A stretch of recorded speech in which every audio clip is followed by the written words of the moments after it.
예, 안녕하세요. 예. 저는 이제 오늘 좀 이게 5.16 혁명이지만 범위를 약간 넓혀서 저는 한국 현대사의 세계 혁명이 있다. 3대 혁명이 있다고 봅니다. 첫째는 이제 이승만 대통령의 건국 혁명, 그리고 이제 박정희 대통령의 부국 혁명, 그리고 이제 세 번째는 촛불 쿠데타에 저항한 태극기 혁명, 이 세 개 혁명이 있다. 먼저 이제 건국 혁명에 대해서 보면요, 저는 혁명이라는 게 천명을 바꾸는, 어떻게 보면 이게 좁게 보면 국가 체제나 정체 이걸 이렇게 바꾸는 게 혁명이고, 넓게 보면 이게 경제 사회 다 이게 혁명인데, 우리 조선 500년의 왕정, 또 이게 고려 삼국시대의 왕정을 완전히 이제 뒤집고 민주공화국, 자유민주주의 이걸 이렇게 만든, 이게 가장 큰 혁명 아닙니까? 저희가 세계 3대 혁명에도 미국의 독립혁명이 들어가잖아요. 저는 이승만 대통령이 건국혁명을 논하지 않고 오히려 지역적인 선거 부정 가지고 4.19 혁명을 논하는, 이거는 이게 잘못됐다. 4.19 혁명은 지역적인 거예요. 오히려 이게 위대한, 정말 이게 건국의 과정은 저는 한마디로 이게 기적이라 봅니다. 제가 여론 2개 통계를 가져왔는데, 그때 미국 군정에서 8,000명을 상대로 여론조사했어요. 요즘 이게 갤럽이나 조작미터처럼 1,000명 하는 게 아니고, 그 당시에 인구 8,000명을 조사했어요. 누구를 우리 노선이 뭐냐? 미 군정에서. 그때 사회주의가 70%였어요. 그리고 여기 공산주의가 10%입니다. 그럼 이게 80이었어요. 자본주의는 이제 13%밖에 안 되는 아주 어려운 이런 상황이었고요. 그 다음에 성구회라는 단체가 이게 여론조사를 했는데, 누굴 지지하느냐? 1위가 여운형은 이제 33%, 그리고 이제 이승만 대통령이 20%, 그 다음에 김구가 17%, 그리고 이제 박헌영이가 15%, 그 다음에 우리 위조 집회했던 이관술이라고, 그것도 공산주의자죠. 이 사람이 13%, 그 다음에 김일성이가 2%입니다. 이 말은 제가 좌파를 다 합쳐보니까 63%예요. 그 다음에 백번 김구도 약간 중도, 중도로 빼면 결국에 우리 국민은 20% 정도가 이제 이승만을 지지하고, 그리고 이제 13%가 자본주의를 지지했습니다. 이 과정에 자유 대한민국이 탄생한 것은 그야말로 세계사의 기적이었다. 저는 이렇게 보고요. 이 모든 가장 큰 공의 하나가 이승만 대통령. 이분에게 우리 역사에 가장 1호가 많습니다. 프린스턴 대학의 박사학위 1호, 그 다음에 임시정부 초대 대통령, 그 다음에 해방 이후도 초대 국회의장, 그 다음에 초대 대통령 아닙니까? 모든 게 최초라가 따라다니는 선각자 이승만 대통령이 있었기 때문에 건국혁명이 가능했다. 첫째, 이렇게 봅니다.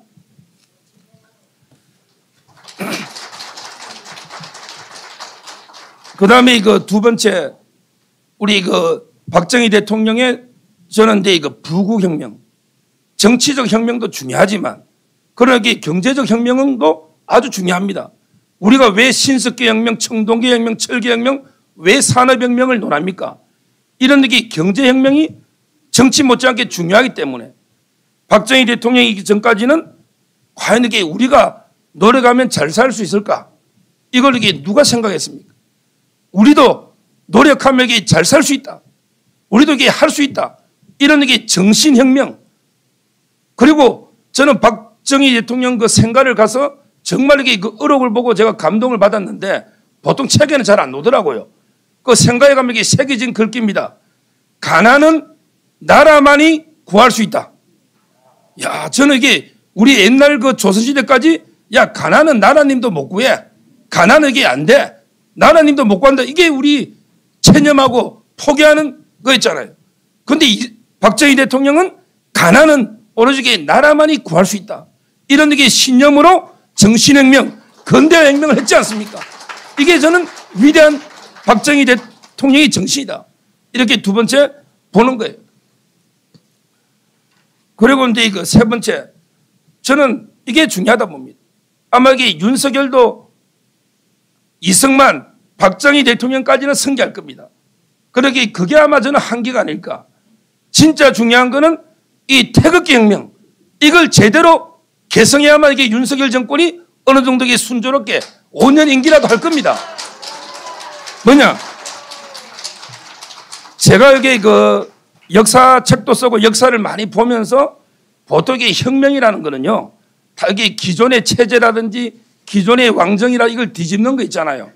이게 보통 혁명이 많은데 저는 이게 태극기 혁명은 세계 유례가 없는 진짜 위대한 혁명으로 보는 게 오히려 이게 우리 대한민국을 부정하는 오히려 자유민주주의나 시장경제를 부정하는 이런 이게 그 쿠데타 세력에 맞서서 가장 이게 평화롭게 기존의 우리 대한민국의 이념을 지키겠다, 수호하겠다, 이런 혁명은 없거든요. 보통 이게 혁명은 뒤집는 거 아닙니까? 근데 우리는 오히려 이게 좌파 문재인 정권이 우리 대한민국의 이념을 뒤집은 걸 바로잡겠다, 이런 게 그 이념으로 이렇게 지속적으로 조직적으로 장기적으로 이렇게 평화롭게 한 이런 혁명이 세계 어디 있습니까? 저는 정말 이게 태극기 혁명이 위대한 혁명이다, 이렇게 봅니다. 결국 문재인 5년 좌파 정권 얼마나 이게 그 반법치 반민주였습니까? 제가 이게 그 책에도 적어놨지만 이 탄핵만 보십시오. 탄핵에 제가 이렇게 결론 내렸습니다. 탄핵의 모든 과정은 가짜뉴스로 인한 여론악화, 이에 부안내동하는 무소신 배신자 국회, 그리고 이제 광장의 촛불에 불타버린 죽은 법치에 의해서 자행된 이런 게 쿠데타 아니었습니까? 이게 바로잡은 게 이게 태극기 혁명이다. 저는 이렇게 봅니다. 그래서 결국 우리 공화당 정말 이게 그 5년 동안 엄청나게 고생했지 않습니까? 우리 이거 조원진 대표님부터 얼마나 이렇게 탄압받은 이런 게 정당이 어디 있습니까? 그래도 이게 가시밭길로 가고 정말 이게 고통의 칼날에 서더라도 한 번도 두려워해서 뺀 적이 없어요. 정말 이게 저는 5년 동안 이렇게 투쟁한 정당 아닙니까? 그래서 이제 결론적으로 윤석열 정권께 제가 이게 뭐 경고 겸 이게 조언 겸 윤석열 정권이 5년을 유지하고 나름대로 성공하려면 세계 정신을 절대 잊어서는 안 된다. 이승만 대통령의 건국혁명의 정신, 그 다음에 박정희 대통령의 부국혁명의 정신, 그리고 우리 대다수 자유파 국민들, 애국 국민들의 그 태극기 혁명의 정신, 이 세 개를 꼭 명심해라, 이렇게 제가 말씀드립니다. 네, 감사합니다.